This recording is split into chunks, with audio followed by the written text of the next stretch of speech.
Quantum computing is closer than ever, but right now it's also fatally prone to errors and incoherence. To make quantum computing a reality, we need to find new ways of making chips more resilient than ever. And three of the biggest players are all tackling the problem in very different ways. Microsoft is betting on Majoranas with their Majorana 1 chip. Now, Majoranas are particles that store quantum information in a way that makes them very error resistant.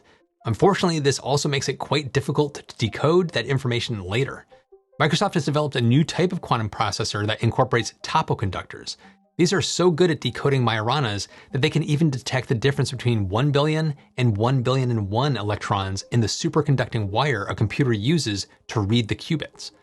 Amazon's Ocelot is trying to out-efficiency its rivals with cat qubits. They're named for the infamous cat from Schrodinger's famous cat experiment, and just like how that cat in that experiment was in a state of superposition between both the dead and alive states, the cat qubits encode information in a superposition between one of two states. This makes cat qubits exponentially unlikely to flip, so Ocelot doesn't waste energy checking and rechecking to make sure incoherence hasn't set in. It only requires 1/10 of as many qubits per bit of information. Meanwhile, Google's Willow processor incorporates a massive 105 qubits. The more qubits you have, the more errors your quantum computer can tolerate. But more qubits also means more chances for errors. And the rate of errors outpaces the error correcting abilities of even huge teams of qubits.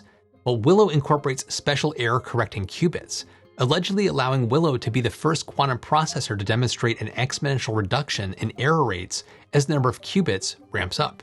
So which one of these technologies do you think will win the race to quantum resilience?